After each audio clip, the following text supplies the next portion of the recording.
आदाब, नमस्कार, अस्सलाम वालेकुम नाज़रीन। पल पल न्यूज़ के न्यूज़ रूम से मैं हूं आप लोगों के साथ नदीम अकरम। कभी आप लोगों ने टीवी चैनल की डिबेट देखी है? जी हाँ, वही जो 5 बजे के बाद से शुरू हो जाता है रोहित सरदाना के दंगल के साथ अंजना ओम कश्यप से होते हुए रात 10 बजे डीएनए में सुधीर चौधरी आते हैं।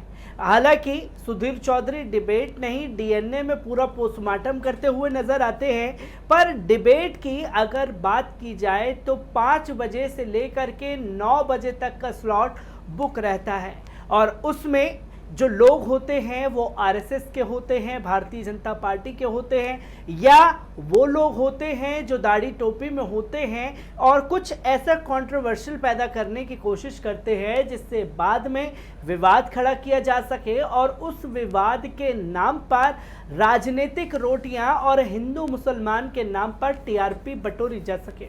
बस उस सब में एक चीज़ कॉमन है, वो है आरएसएस की शाखा। आरएसएस की शाखा वही शाखा जहां झूठ बोलने की प्रैक्टिस बहुत अच्छे से कराई जाती है।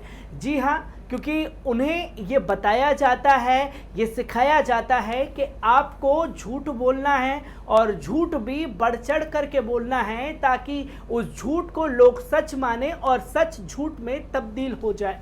क्योंकि हम लगातार टीवी चैनलों की डिबेट में इसी तरीके की गतिविधियों को देख रहे हैं जहां झूठ जो है वो गला फाड़ करके बोला जाता है और सच छुपा लिया जाता है और झूठ को लोग सच मान करके यकीन मानने लगते हैं और सच झूठ में कब बदल जाता है इसके बारे में पता ही नहीं चलता।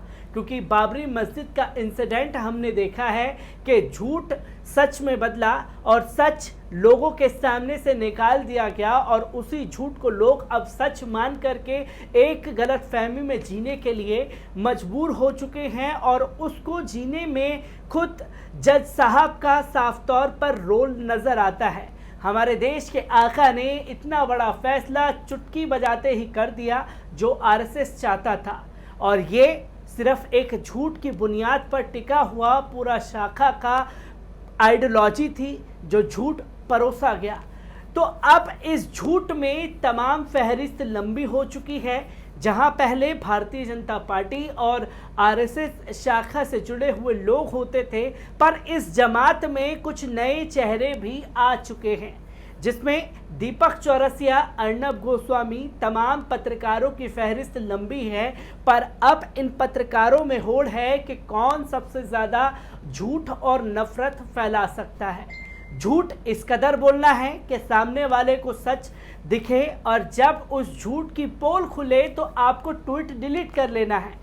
आपके झूठ को लोग सच मान करके 4 लाख 5 लाख लोग शेयर कर देंगे तो हमारा जो मेन मकसद है वो कामयाब होता हुआ दिखाई देगा।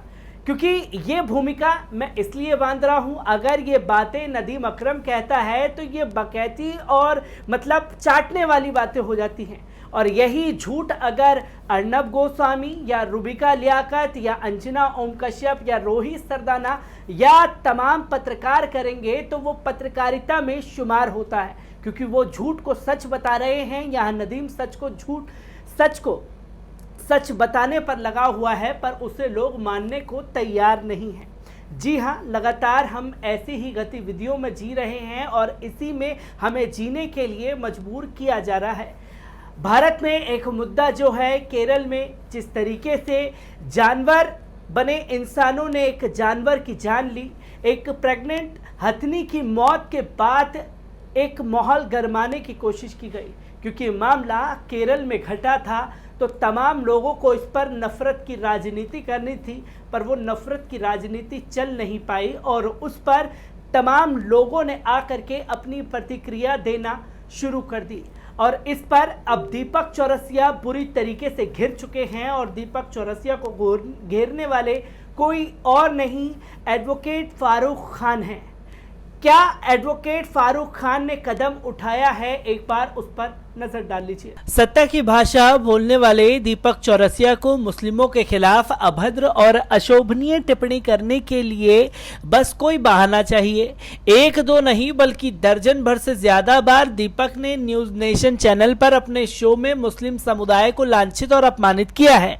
इस सबसे दुखी डॉक्टर फारूक खान एडवोकेट ने एक प्रोफेशनल लॉ फॉर्म हायर किया और दीपक व न्यूज नेशन चैनल को लीगल नोटिस भेज दिया है। इस लीगल नोटिस में दीपक चौरसिया पर आरोप लगाया गया है कि वे अपने चैनल के शो, ट्विटर, फेसबुक हर माध्यम पर मुस्लिम समुदाय के खिलाफ घृणापूर्ण बातें लिखते कहते रहते हैं। आपको बता दें कि न्यूज नेशन के कंसल्टिंग एडिटर दीपक चौरसिया को अब उनके फर्जी ट्वीट के लिए कानूनी नोटिस चस्पा कर दिया गया है, जिसमें उन्होंने केरल में गर्भवती हाथी हत्या मामले में 2 मुस्लिम समुदाय पुरुषों को हमलावर के रूप में पहचाना था। नोटिस में उनके कृत्य को जानबूझकर शरारती और मुस्लिम भावनाओं को भड़काने के इरादे से प्रेरित बताया गया है। यह नोटिस डॉक्टर फारूक खान के द्वारा भेजा गया है। ये ध्यान रखना महत्वपूर्ण है कि चौरसिया के ट्विटर पर 4,08,000 से अधिक फॉलोवर हैं और इस तरह की व्यापक पहुंच के साथ सांप्रदायिक रूप से आरोपित नकली समाचार का निहितार्थ गंभीर हो सकता है। आपको बता दें कि दीपक चौरसिया ने बाद में वे ट्वीट हटा दिया और हटाए गए ट्वीट को हिंदी में किया गया था और इसके अनुवाद को इस प्रकार पढ़ा जा सकता है। केरल के गर्भवती हाथी की हत्या के मामले में 2 लोगों को गिरफ्तार किया गया है, अमजद अली और तमीम शेख। इन आरोपियों के खिलाफ सख्त कार्रवाई की जानी चाहिए। दीपक चौरसिया द्वारा किया गया यह दावा बाद में फर्जी साबित हुआ और फिर ये ट्वीट डिलीट कर दिया गया, लेकिन तब तक ये ट्वीट अच्छा खासा वायरल हो गया था। डॉक्टर फारूक ने इस मुद्दे को उठाया कि कैसे दीपक चौरसिया के ट्वीट ने घटना को सांप्रदायिक रंग देने के लिए पहले से ही शातिर अभियान के चारे के रूप में कार्य किया। डॉक्टर फारूक खान ने कहा, कई उपयोगकर्ताओं ने दावा किया कि गर्भवती हाथी की मौत की योजना इन दोनों ने बनाई थी और इसके साथ केरल के पलक्कड़ को भारतीय मुस्लिम आबादी को लक्षित करने के लिए एक और मुद्दा बना दिया गया। डॉक्टर खान ने न्यूज़ एचडी को बताया कि दीपक चौरसिया ने मुस्लिम समुदाय को निशाना बनाया और अपने सोशल मीडिया प्लेटफॉर्म के माध्यम से फर्जी खबरें फैला रहे हैं। उन्होंने आगे ये भी कहा कि ये पहली बार नहीं है कि वह समुदाय को बदनाम करने की कोशिश कर रहे हैं, बल्कि उनके ट्वीट के साथ उनका लहजा इस बात का प्रतीक था कि इस देश में सभी गड़बड़ियां मुसलमानों द्वारा बनाई गई हैं। डॉक्टर खान ने आरोप लगाया कि चौरसिया की पत्रकारिता समाज में मुस्लिम समुदाय की छवि को खराब करने के लिए जानी जाती है। विल्सन के रूप में पहचाने जाने वाले एक व्यक्ति को केरल में एक गर्भवती हाथी की मौत के मामले में शुक्रवार 5 जून को गिरफ्तार किया गया। इस मामले में बहुत हंगामा किया क्योंकि ट्विटर पर कई हैंडल ने इसे सांप्रदायिक मोड़ देने की कोशिश की।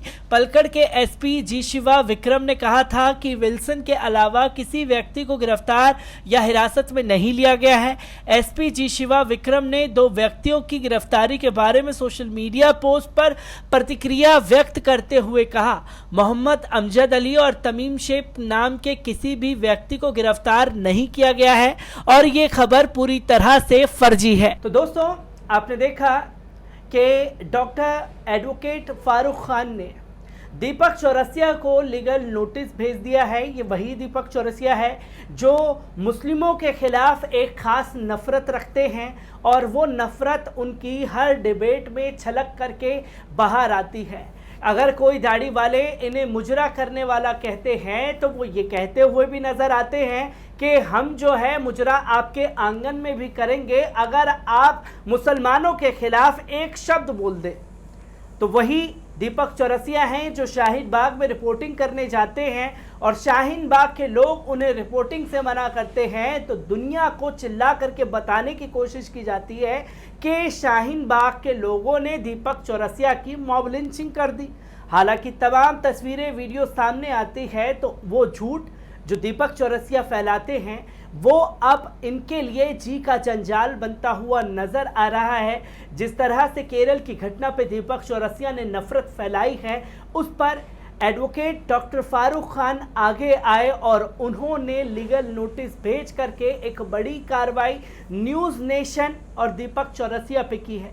हमारे बीच में रह रहे पढ़े लिखे लोगों को आगे आकर के इन लोगों को सबक सिखाने की ज़रूरत है, ताकि जो नफ़रत एक ख़ास कम्युनिटी के ख़िलाफ़ बनाई और फैलाई जा रही है उस पर लगाम लगाई जा सके। मैं ऐसी ही तमाम खबरों को लेकर के आप लोगों के साथ जुड़ता रहूँगा। तब तक के लिए दीजिए मुझे इजाज़त। शुक्रिया। और अगर जाने से पहले आप लोग चैनल को सब्सक्राइब कर लीजिए, ताकि नए वीडियो की अपडेट आप लोगों को मिलती रहे।